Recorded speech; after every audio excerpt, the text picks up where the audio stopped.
Berikutnya untuk materi 1 menjadi iman khotib yang berdampak khusus kepada jamaah oleh Ustadz Haji Dr. Joko Suhartono MSO Spol. Waktu dan tempat dipersilakan. Terima kasih. Assalamualaikum warahmatullahi wabarakatuh.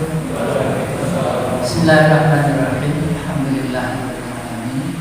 Salatu wassalamu ala asyrofil mursalin wa ala alihi wa sahbihi ajmain wa ba'du. Bapak-bapak,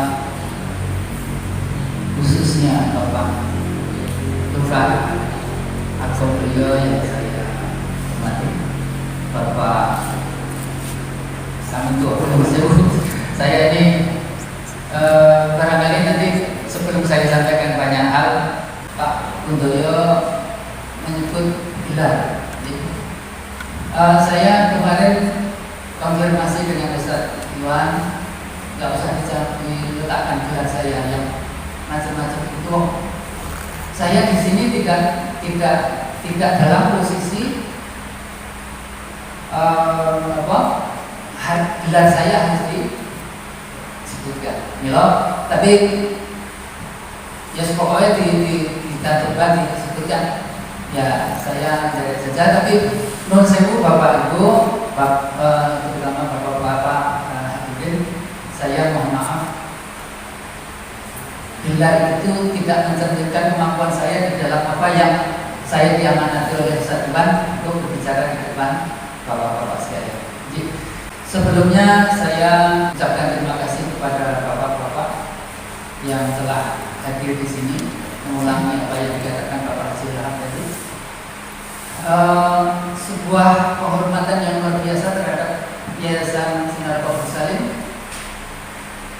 Bapak-bapak bersoal untuk tahsinul Quran. Walaupun saya juga meyakini seperti Pak Lurah tadi mendikot, bahwa bapak-bapak sudah mempunyai pemahaman dan sudah melakukannya di musola dan masjid masing-masing. Namun demikian, barangkali kita sharing sesarengan. Nanti ketika kalau kami menyampaikan keliru, bapak wajib untuk mengkoreksi. Tetapi kalau bapak yang kurang pas, kami mempunyai kewajiban juga untuk mengkoreksi. Terus Bapak Lurah bahwa tahsinul Quran ini bukan kebaikan dan benarnya ucapan itu bukan pada kami, ya, yang menilai bukan kita, tetapi Allah yang punya nilai. Cuma saya langsung saja ke materi. Saya perkenalkan Ustadz Iwan ini berasal dari Ciamis, dari Tasik. Ya. Kalau ibu dari Sumatera Barat. Kita dari Jogja, saya sendiri dari Solo. Tapi saya lama di Pontianak. Pengalaman Bapak, kalau Ustadz Iwan ini ngendikan, kalau bahasa Jawa misalnya dodo, nanti terbaca oleh beliau dodo. Nek batuk, ngendikan batuk. Nek ngendika, pokoknya yang itu bahasa daerah, lafadznya akan berbeda dengan lafadz daerah. Orang Aceh tidak biasa membaca lafadz ta. Orang Bali juga begitu, orang Lombok juga begitu. Orang Betawi, orang Sunda kalau fa membacanya itu juga pa. Nah, tahsinul Quran itu sesungguhnya ingin supaya kita tidak kepingin jadi orang Arab, tapi karena bahasa Quran itu adalah bahasa Arab, maka akan lebih enak didengar ketika kita membacanya menurut lafaz-lafaz lidah Arab. Ini kok pentingnya. Nah, nanti dalam hal ini mungkin Ustaz Iwan akan memberikan penjelasan lebih banyak, dan kami berharap juga bahwa selepasnya ini menyambung dengan Bapak Haji Ilham tadi, selepas ini mohon nanti kita buat halakoh kecil atau kita susun kelas-kelas kecil untuk ngaji bareng. Kira-kira tersebut Pak. Gitu. Tapi nanti kalau saya tawarkan barangkali belum punya penggali sing jelas ya. Nanti kalau sudah dikoreksi, saling koreksi antara Ustaz dan kita, mungkin akan kita gitu. S2 saya dulu kira-kira awal pandemi, sebelum pandemi terus ya, kami diundang oleh Ustaz Iwan di Bapak besok SMP 3 Pojok. Ya itu kami ada di masjid sana, kami diundang. Waktu itu setiap musola hanya ngirim satu, musola dari masjid itu ngirim satu orang. Nah, kami datang bersama dengan Pak Ustadz Kamto. Lalu saya tanya kepada penjaga waktu itu, saya tidak tahu, rupanya yang ada di depan itu Ibu Iwan. Nah, waktu itu ucapan saya, bahkan enggak kalau kami ikut yang diundang satu, tapi saya ikut boleh enggak? Boleh Pak. Karena kita takut konsumsi punya jatah dan sebagainya. Dan setelah saya ikut dalam penjelasan Ustaz Iwan, terus kami membuat satu kelompok kecil, kemudian kami ke tempat Ustaz Iwan. Beliau menyediakan waktu hari Rabu dan hari Sabtu. Kami punya waktu hari Sabtu, kemudian kami belajar bersama. Masya Allah Pak. Apa yang terjadi? Yang terjadi Fatihahnya ternyata untuk saya di Pak mudah-mudahan Bapak enggak, ya, mudah-mudahan Bapak enggak. Untuk saya pribadi, kalau di huruf di Bismillahirrahmanirrahim itu saja yang kira-kira jumlah hurufnya di depan itu, saya tidak apa kira-kira 19 huruf gitu. Itu tasdidnya juga kurang, panjang pendeknya juga kurang, kemudian atau ininya juga rupanya banyak yang masih belum, perasaannya itu sudah hebat benar. Ya. Nah, kenapa itu harus kita betulkan? Tadi Bapak Lurah sampai menunjukkan bahwa yang penting di Al-Fatihah itu harus betul dulu. Tapi bukan hanya di Al-Fatihah, nanti berikutnya juga di surah-surah ikutannya dan bacaan yang lain. Nah, saya ingin masuk ke nomor yang perlu kita perhatikan. Nanti, tapi saya yakin juga bapak-bapak sudah lebih paham daripada saya yang mengingatkan saja. Mengingatkan pun harus pakai catatan Pak, takut salah nih. Jadi dalam kita melakukan sholat itu dalam menyampaikan, dalam kita menjadi khatib, apa syaratnya khatib? Kira-kira kalau saya tanya, seperti kalau saya ditanya Pak Ustadz Iwan, apa syaratnya sholat, apa rukunnya sholat, apa wajibnya sholat, apa sunnahnya sholat, kita melakukan sehari-hari, tetapi untuk memberi memang tidak mudah. Tapi monggo kita mengingat-ingatkan ya. Jadi khutbah itu ada syaratnya. Yang boleh khutbah Jumat terutama ini. Itu sinten Pak? Perempuan paling benar. Tidak boleh. Syaratnya tentu orang Islam dulu, orang Islam. Kemudian harus laki-laki. Di Amerika sudah ada, di sana tidak tahu pemikirannya bagaimana, tapi ada khotib itu perempuan dan imam itu perempuan untuk laki-laki, untuk memimpin laki-laki. Nah ini bolehlah dia menggunakan mazhab yang mana ini, tetapi 4 mazhab yang kita yang paling diikuti oleh jamaknya umat Islam, tidak ada satupun yang membolehkan khotib dan imam itu seorang perempuan. Nah, syarat berikutnya harus bisa didengar oleh pendengarnya, oleh yang hadir, dan bisa diperdengarkan, bisa mendengar audiens. Nah ini nanti nggak boleh saya menggunakan kalimat yang kayak akademis saja. Jadi yang khotib itu suaranya harus bisa didengar oleh yang mendengar.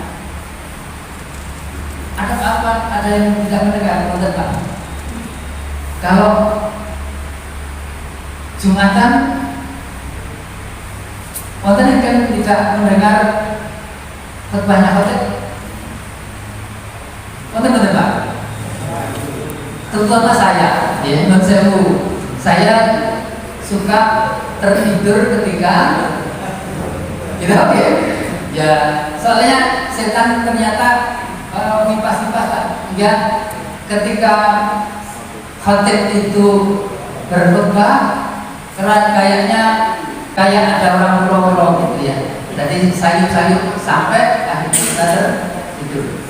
Nah, seorang khotib harus mampu memberikan suasana yang hidup di dalam jamaah. Artinya dia bisa, suaranya bisa didengar dan ada yang bisa mendengarkan. Disampaikan di satu komunitas atau di satu wilayah tertentu yang di situ tentunya ada jamaahnya. Kalau kita menempuh Jumatan di wilayah yang tidak ada jemaahnya, ya tidak wajib di sana. Kemudian yang keempatnya adalah wajib khotib suci dari atas besar dan atas kecil. Kemudian bebas dari atau bersih dari najis. Kemudian menutup aurat. Jadi ada 6 syarat yang harus dipenuhi oleh seorang khotib. Bapak semua sudah tahu. Saya hanya mengingatkan saja untuk memperinci. Ini jamak sudah tersor. Dan saya hanya memperinci saja. Kemudian rukun kalau Bapak menjadi khotib Jumat, saya juga yakin bahwa Bapak sudah besok. Dan kalau rukun ini umumnya tidak ada yang berselisih. Artinya tidak ada yang ketinggalan. Pasti tahu. Tapi nanti Ustaz Iwan akan memberikan penjelasan lebih. Nanti bisa diatur waktunya, bisa jadi Ustaz Iwan nomor rekeningnya ada di sini ya. Nanti Bapak bisa menulis, Bapak mencatat nomor yang ada di tayangan ini. Rukun yang pertama adalah membaca, memuji Allah. Kemudian sholawat kepada Nabi. Kemudian yang ketiga adalah berwasiat dengan wasiat takwa. Kemudian yang keempat adalah membaca ayat-ayat Quran, walaupun atau boleh di 2 khutbah, tapi boleh di salah satu khutbah. Kemudian yang kelima adalah berdoa kepada kaum muslimin. Doa untuk apa Pak? Bukan doa untuk kaya. Ya, tapi doa yang utama adalah selamat akhirat. Kalau selamat akhirat kita doa, insya Allah dunia juga ikut selamat. Ini kok rukun dalam khotbah. Untuk menjadi imam ada syaratnya. Syarat imam tentu sebagaimana ketika bapak ini saya tidak melihat ada yang jomblo nih Pak ya. Artinya semuanya sudah pernah nikah. Ketika syarat nikah itu pengantin harus Islam dulu. Tidak ada nikah di Islam kalau pengantinnya salah satu tidak Islam. Nah ini saya letakkan di sini karena ada non sewu ini kita keep kita off the record, kita tidak sebarkan keluar, tapi sebenarnya sudah tersebar di luar dan itu pengakuan yang bersangkutan, tapi namanya saya lupa. Seorang yang non Islam, dia fasih di dalam membaca Quran, kemudian dia menjadi imam di masjid-masjid, menjadi khotib di masjid-masjid dan dakwah di masjid. Kemudian diviralkan dengan bangganya, saya sudah bisa menipu kaum muslimin. Nah, ini kalau kita tahu bahwa orang itu adalah non muslim, layak kita tolak menjadi imam. Ya. Walaupun bacaannya lebih hebat daripada kita. Ya. Terus kemudian seperti juga umumnya kita sholat, suci dari atas, suci dari najis, ya. Kemudian tutup aurat, kemudian masuk waktu nah. Alhamdulillah saya pergi ke Mekah tahun 90. Ketika saya pulang, kebetulan terkendala di Jeddah sehingga menunggu beberapa hari di hotel. Saya tidak tahu waktu, ya. Perasaan saya sudah masuk zuhur, ya. Lalu saya sholat zuhur, berarti belum masuk waktu zuhur. Tidak, sholat saya tidak sah. Ketika saya paham kemudian bahwa saya belum waktu masuk tadi, saya harus ulang sholat saya dengan sholat zuhur. Tapi kalau saya tidak tahu bahwa itu belum masuk waktu sampai kelewat waktunya, ya mudah-mudahan Allah mengampuni. Nah itu syaratnya itu. Kemudian menghadap kiblat. Menghadapkan apa kemana saja ketika kamu sholat. Artinya kita boleh kemana-mana, ya. Boleh menghadap kemana-mana. Rasul Pak, tidak terusnya karena Rasul sudah menunjukkan arah kita sholat. Ini ada hukum-hukum, ada dalil umum, ada dalil khusus. Yang kita gunakan adalah dalil khusus. Kecuali ketika nanti kita memang ada di tempat yang kita tidak tahu arahnya, misalnya Bapak tersesat di dalam area tertentu di hutan misalnya, ya monggo. Nah, kita ikuti keyakinan kita bahwa saya menghadap Allah, tetapi biasanya kalau orang-orang itu ada niat